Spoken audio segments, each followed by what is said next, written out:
And welcome back here to Live Now from Fox. I'm Andrew Kraft. What we want to do right now, we want to move into more of these key international headlines. As you know, President Trump is in Saudi Arabia for the first leg of his three-nation tour, his visit there to the Middle East this week. His first visit is focused on deal-making with a key Mideast ally, while shared concerns about Iran's nuclear program and the war in Gaza drag on in the background, punctuating the background there in Riyadh. In the meantime, Fox News' Connor Hansen has a look at day one of this trip. Let's listen. Air Force One escorted into Riyadh by Saudi Arabian fighter jets, kicking off President Trump's multi-day tour through the Middle East. On the ground, the president was given an elaborate welcome by Crown Prince Mohammed bin Salman. The two leaders signed agreements on energy, defense, and mining. They're expected to discuss a wide range of issues, but this is mainly a business trip. President Trump is focused on securing major investments in the U.S. economy. The Crown Prince has already pledged $600 billion over 4 years, but Trump is asking for $1 trillion. As you know, we have the biggest business leaders in the world here. They're going to walk away with a lot of checks. Major business and financial leaders from both nations were also in Riyadh, eager to ink deals. Elon Musk and the heads of firms like IBM, BlackRock, and NVIDIA were in attendance while President Trump addressed the crowd. The U.S.-Saudi relationship has been a bedrock of security and prosperity. Today, we reaffirm this important bond, and we take the next steps to make our relationship closer, stronger, and more powerful than ever before. After Saudi Arabia, President Trump plans to travel to Qatar and the United Arab Emirates, signing deals with each of them. In New York, Connor Hansen, Fox News.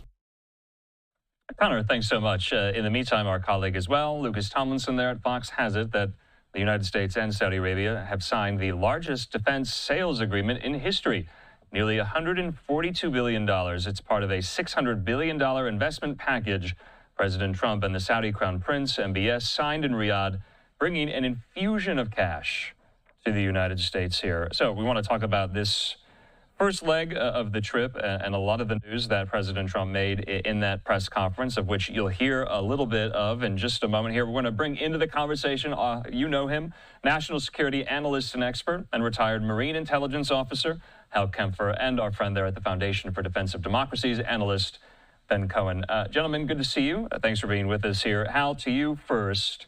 One of the predicates or rationales or raison d'etres for Hamas attacking Israel on October 7th, and you and I have discussed this, was the fact that they wanted to basically stop any negotiations, any talks of Israel normalizing relations with Saudi Arabia. Today, President Trump brought that up, saying it would be his fervent hope and wish that Saudi Arabia would sign on to the Abraham Accords and Israel and Saudi Arabia would have normal relations here. Do you see that happening anytime soon? The war in Gaza is still ongoing. Well, Andrew, I think at some point it's inevitable that you're just seeing a confluence of things that Saudi Arabia is probably going to find it necessary for a variety of reasons to normalize relations with Israel. The problem, of course, is Gaza. What Hamas did. And I will tell you that you and I were talking not too long after the October 7th attack, and certainly it had appeared that Hamas's calculation of derailing the Saudi Arabia from joining in with the Abraham Accords, normalizing relations with Israel had been, well, at least in that time period, very, very successful. But a lot of time has passed. The situation in Gaza obviously is very different. Albeit with that said, the Saudis are still saying, look, we want to see a pathway to a Palestinian state, and they want to see some resolution of the Gaza crisis. And frankly, MBS has been kind of open to what that will look like. So I think it is inevitable, it'll happen, but it's anyone's guess as to what that road will be before they get there. But it was interesting to hear, President Trump obviously put it back on the table again. Didn't get a taker today, but who knows? At some point in the future, but there are some big issues that have to be resolved first. So, Ben, to you next. Crown Prince Mohammed bin Salman was, leading around Trump and all of these Trump administration world figures there in some of these kind of palatial meeting halls in Riyadh. What did you make of kind of the spectacle of it all? This was the really first major foray into the world, on the world stage, Trump is making as president here. What will he bring to Washington back from his trip? Well, look, I think, the big spectacle in some ways matched the big announcements that we heard today. I think the aesthetic, if you like, of this visit to the Middle East, the elaborate lavender carpets, the elaborate banquets, in some ways are designed to usher in what Trump believes will be a new era for the Middle East, a Middle East based on commerce, based on trade, based on the shared interests of economic partners. And certainly the volume of deals that he signed today, as your reporter pointed out, $600 billion worth, I think in so many ways that's going to set the tone for how we move forward in the coming months. So I want to highlight this moment in Trump's speech. It's getting a lot of attention, especially among people who follow foreign policy. Lucas Tomlinson has the excerpt.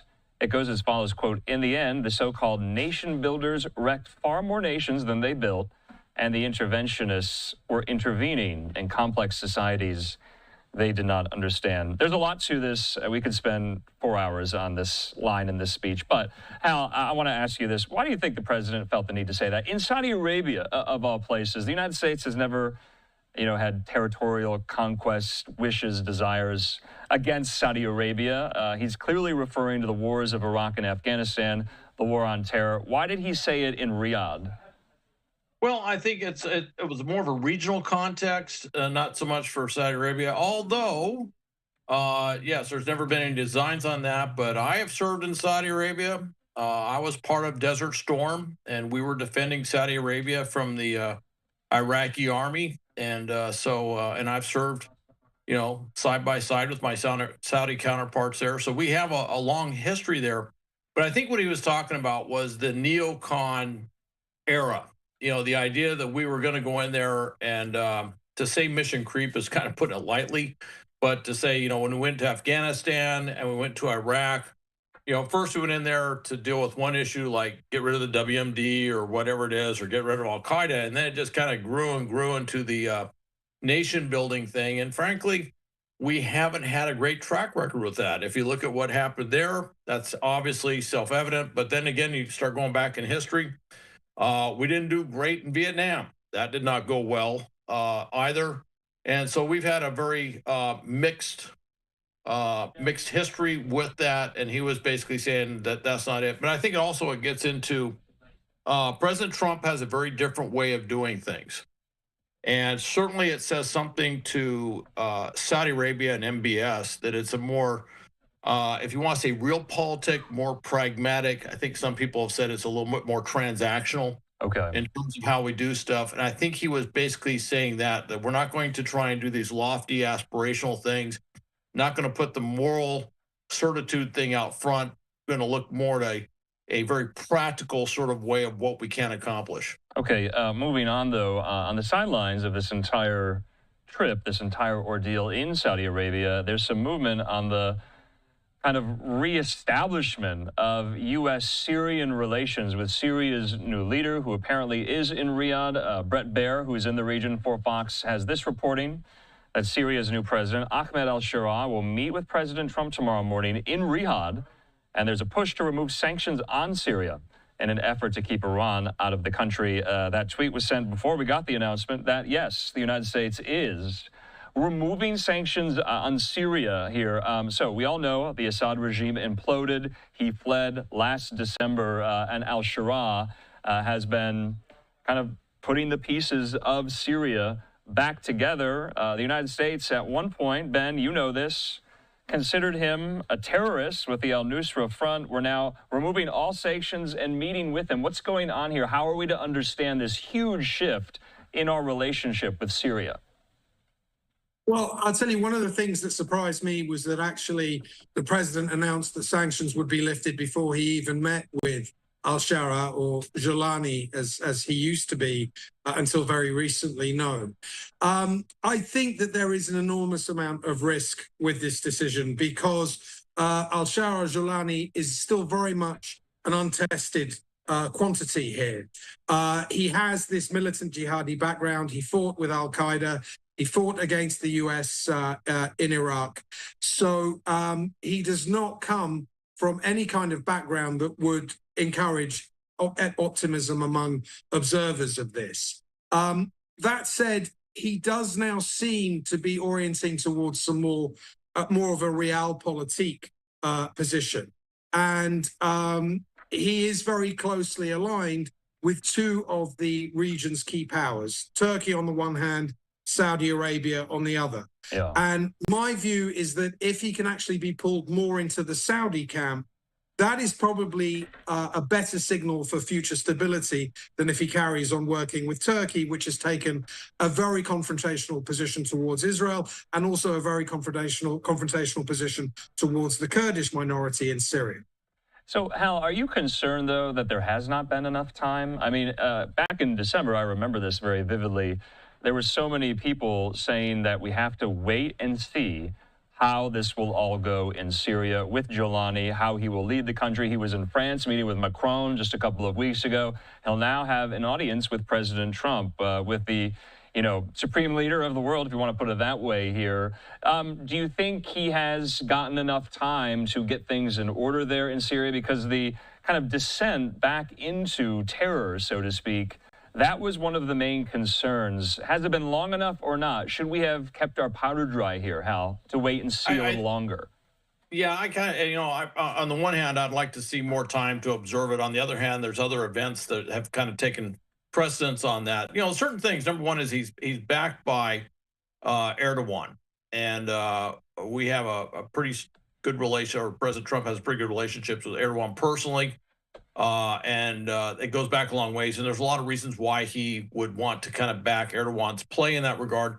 The sanctions were basically aimed at the Assad regime. The Assad regime is gone. So in terms of that particular dynamic, there's a rationale to be made right there. The other thing, though, is that within Syria, they have come to an accommodation with the Kurdish group, the Syrian Democratic Front, the group that we were backing against ISIS. I think there's a feeling that the government is going to work to keep ISIS in a box, so to speak, that they're not going to let them resurge, at least a hope on that. Yeah. And then, of course, the PKK announcement yesterday that they're standing down that.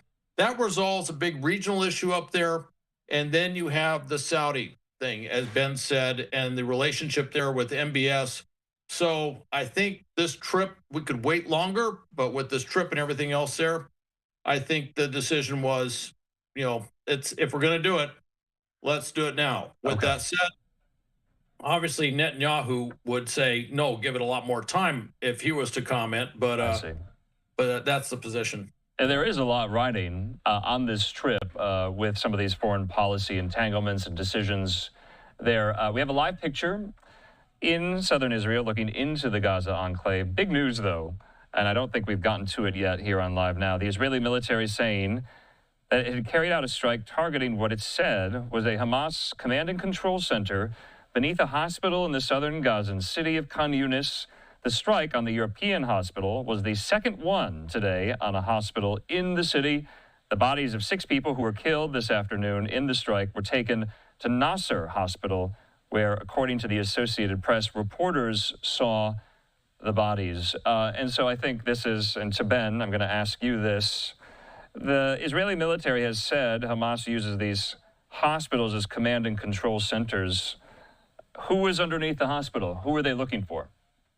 Well, today's strike, the understanding is that they were looking for the overall commander of Hamas, Mohammed Sinwar, the brother of Yahya Sinwar, who was eliminated by the Israelis towards the end of last year. It's not clear yet whether Sinwar was successfully targeted. But the fact that you had a Hamas presence there, a command and control center, key leaders, yet again, it's another demonstration of how Hamas has a dual use policy towards civilian facilities like hospitals, like kindergartens, like schools. I think that if they were successful today in eliminating Sinwar, and we'll perhaps may find out later tonight or tomorrow whether that was the case, this could accelerate the process of negotiations and diplomacy a little more. Like his brother, Sinwar was a real hardliner, rejected any kind of notion of serious negotiation, serious compromise with Israel. But if it's true that he's dead, then this could be an opportunity to draw a line under this phase of the war and move towards more of a diplomatic focus. So if I have this right, back in October, the IDF, they take out Yahya Sinwar. In the vacuum that presented itself in his absence, his brother, Mohammed Sinwar, took the reins of the Hamas terror group, and that is who the IDF is targeting in these strikes here. Ben, your colleague at FDD, Mark Dubowitz, has this here on social media, saying if Israel killed terror chief Mohammed Sinwar, now's the moment to secure a ceasefire, bring the hostages home, and rest the IDF. He says the greater threat looms: Khamenei's nuclear program and Ring of Fire, Hezbollah, Houthis, Hamas, Iraqi militias, still burns from Lebanon to Yemen. Ben and Hal, I'll start with you, Hal, first. Is this an accurate assessment of the picture inside Israel and Gaza if it does come to pass that they got another Sinwar? Hal? I think it's an inflection point, is what it is. I think that it's going to cause tremendous, if they got him, it causes tremendous command and control problems from a tactical and operational side within the Gaza Strip. They have been degrading the command and control within the Gaza Strip. Yes, in general, there's always somebody else in the offing that will take over, but you don't have that many that everybody recognizes and understands that have that sort of charismatic quality that Mohammed Sinwar had and legitimacy that he had. So I think it's an inflection point where, yes, they can, there could be a push for a ceasefire. Okay. It could have second, third order effects that take it out. And there is a certain amount of truth there that there are other fish to fry, so to speak, within the region dealing with Iran and its proxies. Ben, last thoughts briefly. The thing I want to emphasize here, because I think this has been an underreported and underanalyzed aspect of this conflict, are the protests that you've seen in Gaza among Palestinians against Hamas over the last couple of months. I think more and more Palestinian civilians have no love of Israel. I think October the 7th proved that, and I'm not going to argue otherwise. But I think that they are fed up, frustrated, with this growing humanitarian crisis, which has obviously gotten worse over the last 6 weeks with no aid coming in. But interestingly, many Palestinians are blaming Hamas for this situation, engaging in protests against Hamas. Hamas has its own police unit, the Arrow unit, which is tasked with dealing with protests like this. And they've responded with the brutality that you would expect. So I actually think that there is some willingness, some appetite amongst ordinary Gazans to just bring this to an end, release the hostages, and have some kind of resolution and rebuilding process going on. All right. Ben Cohen there, Hal Kempfer. Can't thank you guys enough for your insight. It's so invaluable, and we'll talk soon. Thanks so much.